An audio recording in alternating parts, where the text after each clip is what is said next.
80 లక్షల మంది రైతులను కాంగ్రెస్ ప్రభుత్వం మోసం చేస్తుందని మాజీ మంత్రి, బీఆర్ఎస్ ఎమ్మెల్యే హరీష్ రావు అన్నారు. సంగారెడ్డి ఎమ్మెల్యే క్యాంపు కార్యాలయంలో బుధవారం ఏర్పాటు చేసిన మీడియా సమావేశంలో హరీష్ రావు మాట్లాడుతూ, విజయవంతంగా రైతు భరోసాని సీఎం ఎగ్గొట్టారన్నారు. రైతు భరోసాలో కోతలు పెట్టడానికి సీఎం, మంత్రులు కష్టపడుతున్నారని, ప్రతిపక్షంలో ఉన్నప్పుడు 3 పంటలకు రైతు భరోసా ఇవ్వాలన్న రేవంత్ ఇప్పుడు మాట మార్చారని చెప్పారు. ప్రతిపక్షంలో ఉన్నప్పుడు రేవంత్ నాలుకకు నరం లేనట్లు ఇష్టం వచ్చినట్టు మాట్లాడారని అన్నారు. తెలంగాణలో సగం మంది రైతులకు రుణమాఫీ కాలేదన్నారు. కొత్తగా రైతు భరోసా కోసం అప్లికేషన్లు అడుగుతున్నారని ఆయన మండిపడ్డారు. రైతులకు బేడీలు వేసి అవమానించిన కాంగ్రెస్ ప్రభుత్వం ఇప్పుడు రైతుల్ని దరఖాస్తుల పేరుతో దోషుల్లా చూస్తుందని పేర్కొన్నారు. రైతులను మళ్లీ పైరవికారులు, కాంగ్రెస్ నాయకుల ఇళ్ల చుట్టూ తిరిగేలా చేస్తున్నారని హరీష్ రావు విమర్శించారు. కేసీఆర్ ఉన్నప్పుడు టింగుటింగుమని రైతు బంధు వచ్చేదని, ఇప్పుడైతే 10,000 ఇస్తున్నారు. కాంగ్రెస్ ప్రభుత్వం వస్తే 15,000 అన్న కాంగ్రెస్ ఇప్పుడు ₹1 కూడా ఇవ్వలేదన్నారు. పంట పండించే భూములకు రైతు భరోసా ఇస్తామంటున్నారు. దీనివల్ల పండ్ల తోటలు, ఆయిల్ పామ్, చెరుకు రైతులు నష్టపోతారని, కొండలు గుట్టలు ఉన్న భూములకు రైతు భరోసా ఇవ్వమని అంటున్నారని అన్నారు. కొండల్లో, గుట్టలో దళిత గిరిజనులు భూములు సాగు చేస్తారు. దళితులు, గిరిజనులు అంటే కాంగ్రెస్ పార్టీకి పట్టదా అని తెలిపారు. అందరికి అన్నం పెట్టే రైతును అడుక్కు తినేలా చేయకండని అన్నారు.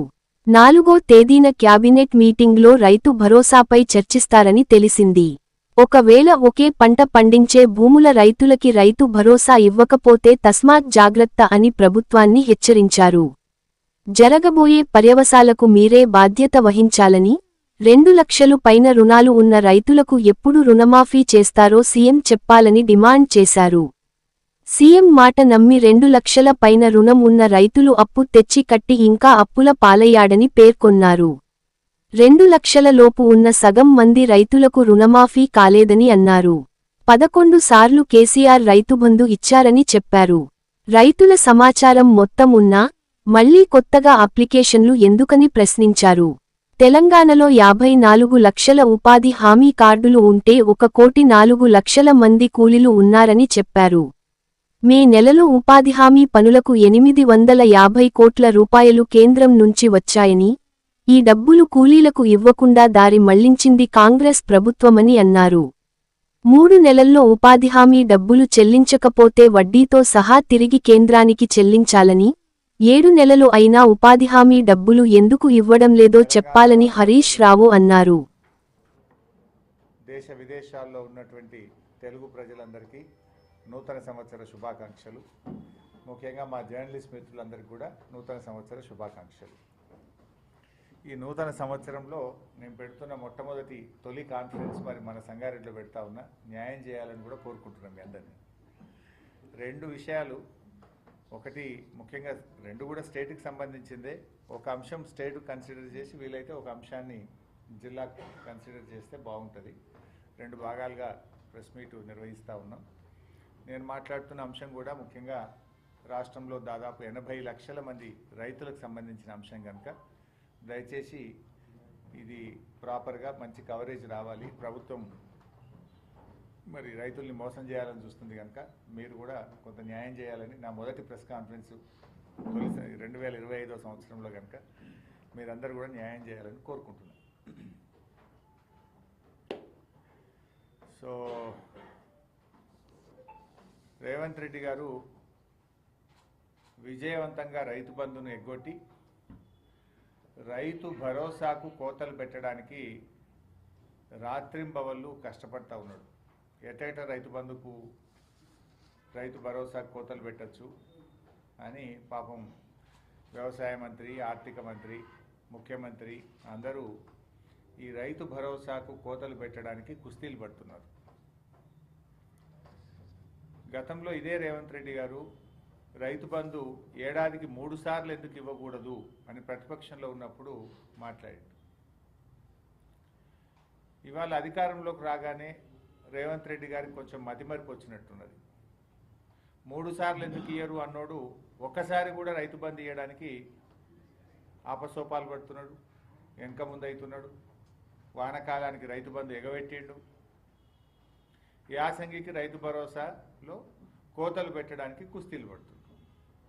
అప్పుడేమో 3 పంటలకు రైతు బంధు ఇవ్వాలన్నాడు, వానకాలం ఎగబెడితివి, యాసంగికి కోతలకు సిద్ధం చేస్తేవి. అంటే రేవంత్ రెడ్డికి మతిమరుపు అనుకోవాలన్నా, రేవంత్ రెడ్డి గారు ప్రతిపక్షంలో ఉంటే ఒక మాట, అధికారంలోకి వస్తే ఇంకొక మాట, అంటే 2 నాలుకల ధోరణి. ప్రతిపక్షంలో ఉన్నప్పుడేమో నాలుకకు నరం లేదు, ఏదైనా అడుగుతాడు, అధికారంలోకి వస్తే తాను చెప్పిన మాటలు తానే మర్చిపోతాడు. ఇప్పటికే రేవంత్ రెడ్డి గారు రుణమాఫీకి షరతులు పెట్టి రేవంత్ రెడ్డి గారు చాలామంది రైతులకు రుణమాఫీ ఎగ్గొట్టిండు. ఇలా రాష్ట్రంలో సగం మందికి కూడా రుణమాఫీ కాలేదు. ఇప్పుడు మళ్ళీ రైతు భరోసాకు కోతలు పెట్టే ప్రయత్నం చేస్తున్నాడు. ప్రభుత్వం దగ్గర అన్ని రికార్డులు ఉన్నాయి. ఇప్పటికే కేసీఆర్ గారు ప్రభుత్వం దగ్గర ఉన్నటువంటి రికార్డులతోని 11 విడతల్లో 73,000 కోట్ల రూపాయల రైతు బంధునిచ్చి చూపించిండు కేసీఆర్ గారు. కానీ రేవంత్ రెడ్డి గారు ఏమంటున్నారు, ఇప్పుడు మళ్ళీ రైతు భరోసాకు దరఖాస్తులు పెట్టమంటాడట. ఆ దరఖాస్తులు కూడా ఎట్లా పెట్టమంటాడట, నేను ఇస్తున్న సమాచారం అంతా కరెక్టు, ఎలాంటి తప్పుడు సమాచారం ఇచ్చినా, తప్పుడు లెక్కలు తేలినా మీరు తీసుకోబోయే చర్యలకు నేను శిక్షార్హుణ్ణి అని రైతులట సెల్ఫ్ డిక్లరేషన్ ఇవ్వాలని రేవంత్ రెడ్డి గారు షరతులు పెడుతున్నాడు. దరఖాస్తులు పెట్టమని చెప్పి రైతుల్ని కోరుతున్నాడు. ఇది రైతుల్ని అవమానపరచడం కాదా? దేశానికి అన్నం పెట్టేటువంటి రైతు ఎండనక వాననక 6 గాలం కష్టపడి ఇవాళ వ్యవసాయం చేసి అందరికీ అన్నం పెట్టే రైతుకు షరతులు పెడతా ఉన్నారు. బడాబాబులకు, పారిశ్రామికవేత్తలకు, కంపెనీలకేమో ఏ షరతులు లేవు, 1000 కోట్ల అప్పులు మాఫీ చేస్తున్నారు. రైతులకు వచ్చేసరికే షరతులు అడ్డం వస్తున్నాయి. మీకు రైతులకు బేడీలు వేసి అవమానపరిచినటువంటి రేవంత్ రెడ్డి ప్రభుత్వం ఇవాళ రైతు భరోసా విషయంలో కూడా రైతుల్ని నేరస్తుల్లా భావించడం ఇది చాలా దారుణమైనటువంటి విషయం. ముఖ్యంగా ఈ పత్తి కానీ కంది కానీ హార్టికల్చర్ పండించే రైతులు దళిత గిరిజన రైతులు ఎక్కువ ఉంటారు. రాళ్ళు రప్పలకి ఏమని మాట్లాడుతున్నారు.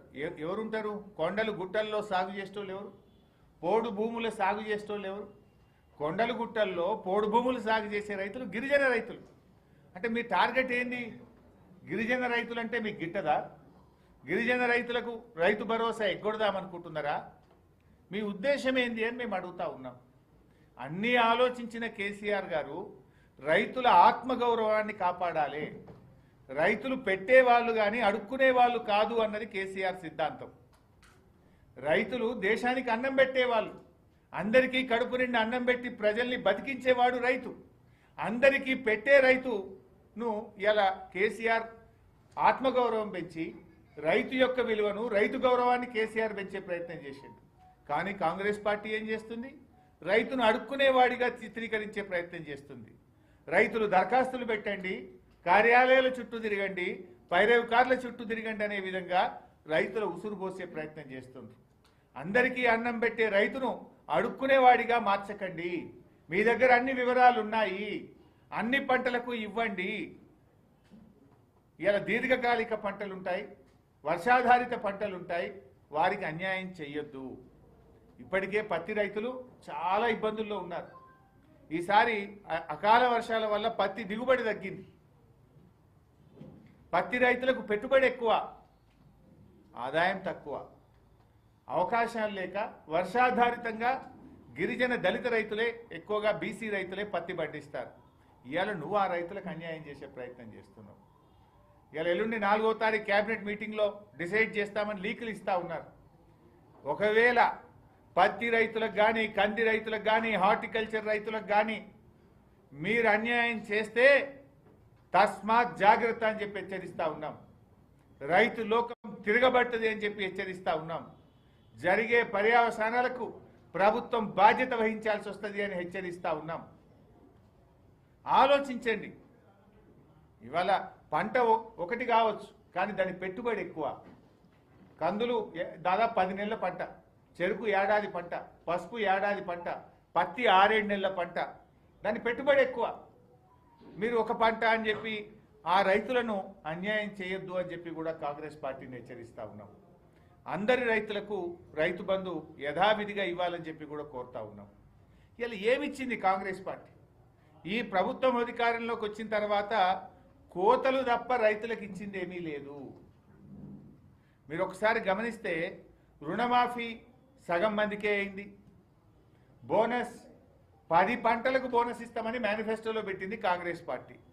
ఒక్క పంటకే బోనస్ అన్నారు. ఆ ఒక్క పంటలో కూడా దొడ్డుకి ఇయ్యం, సన్నాలకే ఇస్తామన్నారు. అంటే పంటలకు బోనస్ విషయంలో కాంగ్రెస్ ఇచ్చింది 5%. ఎందుకంటే 10 రకాల పంటలకు బోనస్ అని ఒక్క పంటకు బోనస్ ఇచ్చిండ్రు.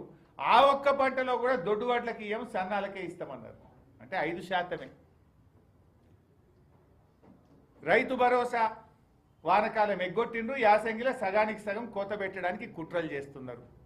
పంటల బీమా మేనిఫెస్టోలో పెట్టిండ్రు, అసెంబ్లీలో బడ్జెట్ స్పీచ్లో చెప్పారు. ఈ సంవత్సరం నుంచి కాంగ్రెస్ పార్టీ పంటల బీమా ప్రారంభిస్తామన్నారు. వానకాలంలోనేమో ఏమైందా పంటల బీమా అంటే యాసంగికి వెళ్ళిస్తామన్నారు. ఇప్పుడు యాసంగి వచ్చింది, పంటల బీమా ఏమైందా అంటే మళ్ళీ వచ్చే సంవత్సరం చూస్తామంటారు. అంటే పంటల బీమా గుండు సున్నా. రైతులకు వ్యవసాయ పనిముట్లు ఇస్తాం, అది సున్నా. ఒక్క పనిముట్లు ఈ సంవత్సరం ఇచ్చింది లేదు. పాడి రైతులకు 5 రూపాయల ప్రోత్సాహం అన్నారు, అది గాడిద గుడ్డు పెట్టిండ్రు. అన్నీ అవుతాయి. మీరు ఏమిచ్చిండ్రు? పాడి రైతులకు 5 రూపాయల ప్రోత్సాహం అని మేనిఫెస్టోలో పెట్టిరి, గాడిద గుడ్డు పెట్టిరి. వ్యవసాయ పనిముట్లు ఇస్తామంటారు, గుండు సున్నా పెట్టిరి. ఉపాధి హామీ కార్యక్రమాన్ని కూడా కాంగ్రెస్ ప్రభుత్వం నిర్వీర్యం చేస్తూ ఉంది. ఉపాధి హామీలో కేంద్ర ప్రభుత్వం నుంచి మే నెలలో డబ్బులు వచ్చాయి.